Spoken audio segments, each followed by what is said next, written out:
You open the envelope on your kitchen table. Inside is a bill for an outpatient knee surgery. The procedure took 40 minutes. The bill is 4 pages long. The total circled at the bottom is more than your car payment times 6. Here is what that bill is actually telling you. Ascension Health, a nonprofit that pays 0 federal income tax, just completed most of a $3.9 billion purchase of AmSurg's outpatient surgery centers. The Federal Trade Commission confirmed it. Then the FTC let most of the deal go through anyway. That is not an accusation. That is what the FTC's own press release says. Ascension already operates one of the largest nonprofit health systems in America. In 2021, it reported $27.2 billion in revenue. Now it owns a major share of the surgery centers that were supposed to be the cheaper alternative to full hospital care. Ambulatory surgery centers, the smaller, standalone clinics built for outpatient procedures, perform the same operations at 58% lower cost than hospital outpatient departments. According to Medicare payment data, they were the pressure valve, the affordable option, the competition. Ascension just bought a large piece of that competition. The FTC did require Ascension to sell off some surgery centers. In markets where the ownership overlap was most obvious, divestitures were ordered. The headline sounded like a victory for patients. But the FTC only required divestitures in the markets where concentration was hardest to ignore. Every other market, no change required. A tax-exempt charity absorbed the lower-cost alternative, and the regulator approved most of it.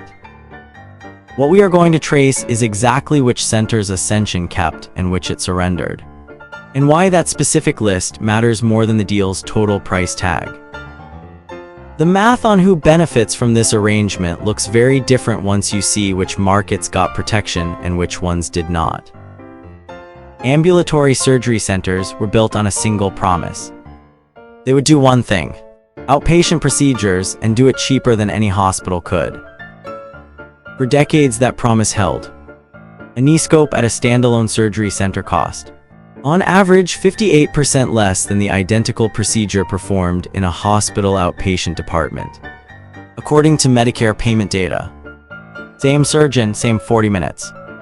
Dramatically different bill. The reason was structural. Surgery centers carried none of the hospital's overhead. No emergency department, no intensive care unit. No round-the-clock staffing for every specialty. Lean buildings, focused operations, lower costs passed to insurers, and sometimes to patients. Then the buying started. Through the 2010s, private equity firms and large health systems began acquiring surgery centers the way a chess player clears the board. The goal was not efficiency. It was market position. The math turns ugly when a single health system owns both the hospital and the outpatient center in the same market.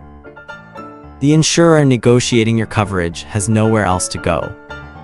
Martin Gaynor, a Carnegie Mellon economist and former Federal Trade Commission economics director, testified before Congress in April 2021 that hospital consolidation produces price increases of 6 to 18% with no measurable quality improvement.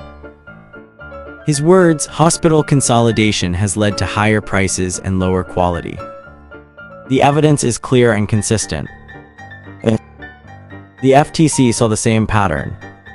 Its February 2024 policy statement warned it would scrutinize mergers where consolidation can lead to higher prices, lower quality, or reduced access to care. That statement landed months after the Ascension deal was already moving through approval.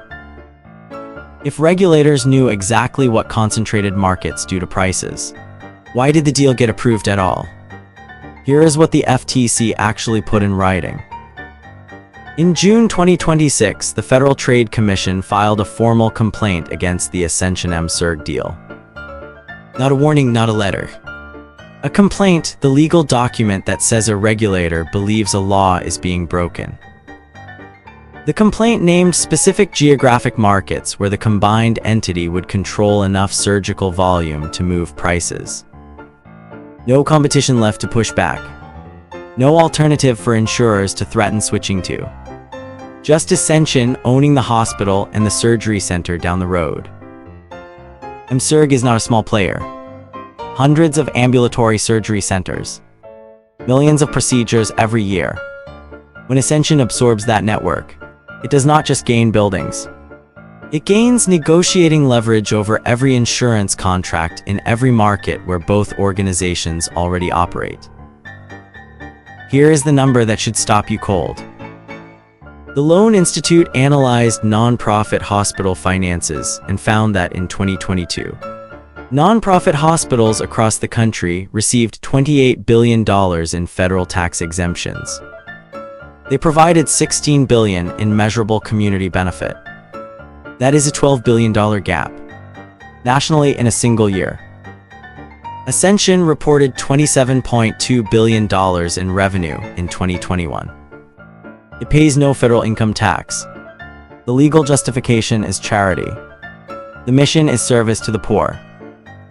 The FTC's own complaint says the acquisition strategy was pushing prices up in concentrated markets. Read those two sentences again. A tax-exempt charity raising prices.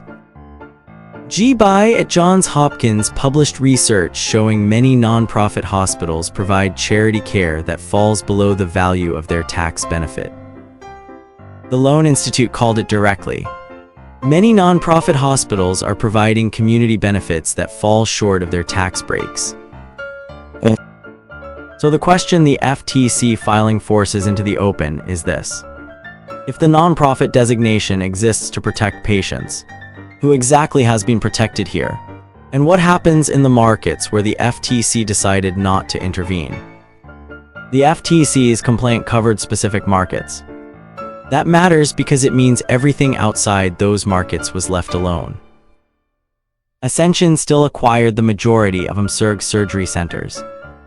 The divestitures the commission required were surgical in the narrowest sense, targeted at the zip codes where the overlap was impossible to ignore. Every other geography, every other cluster of centers where competition quietly disappeared. Untouched, the deal closed, the paperwork was signed. Here's where the floor drops. This was not a single transaction with a single victim. Martin Gaynor, a former director of the FTC's Bureau of Economics at Carnegie Mellon, published research showing hospital consolidation produces price increases of 6 to 18% without measurable quality improvements. That research was not about Ascension specifically. It was about the entire decade of deals that looked exactly like this one. The ambulatory surgery center model was designed to break the hospital's pricing monopoly. It worked for a while, but system ownership of outpatient centers has been rising steadily since 2015, and the number of genuinely independent centers has been falling just as steadily. The competitive pressure that kept your bill lower is the thing being purchased, market by market, deal by deal. Regulators can only challenge what they can measure. Concentration in a single city is measurable. The slow erosion of an entire care model across hundreds of markets is not, at least not in time to stop any individual transaction. The FTC blocked Novant Health's acquisition of 2 North Carolina hospitals in June 2024. A win, but blocking 2 hospitals in one state while approving the majority of a 35-state surgery center roll-up tells you something about the scale of what oversight can realistically reach. The pattern compounds. Each approved deal raises the floor for what regulators consider alarming in the next one. So here is the concrete beat this chapter ends on. The surgery center you are scheduled to use next year may have changed ownership in the last 18 months. The name on the door may be different. The price is billed to your insurer, and the portion passed to you will almost certainly be higher. And no one is required to tell you any of that happened. The final question is the one nobody in that regulatory office has cleanly answered. If a nonprofit pays no federal taxes because it serves the public good, what exactly is the public getting in return? That bill on your kitchen table is not an accident. It is the output of a system that spent decades consolidating, acquiring and restructuring until the cheaper option quietly disappeared. Ascension, a tax-exempt nonprofit, completed most of a $3.9 billion deal. The federal regulator required partial fixes. The rest went through. So what do you actually do with that information? First, before any outpatient procedure, look up the surgery center on Medicare's Ambulatory Surgery Center lookup tool. It is a public database. It shows ownership if the facility you were referred to was recently acquired by a large nonprofit health system.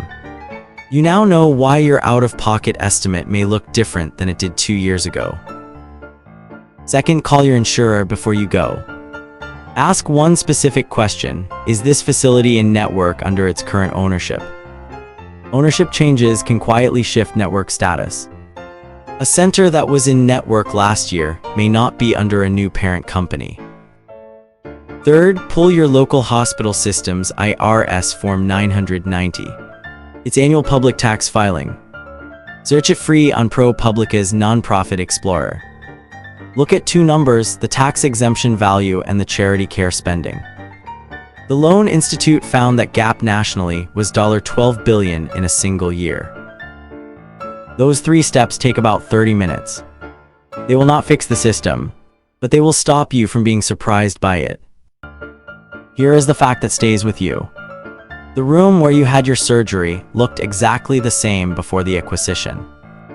Same lights, same equipment, same staff maybe. The price changed, the ownership changed. The competition shrank. The affordable alternative is smaller than it was yesterday. And the signature on the consent form tells you exactly who owns the room. Subscribe for new breakdown like this every day.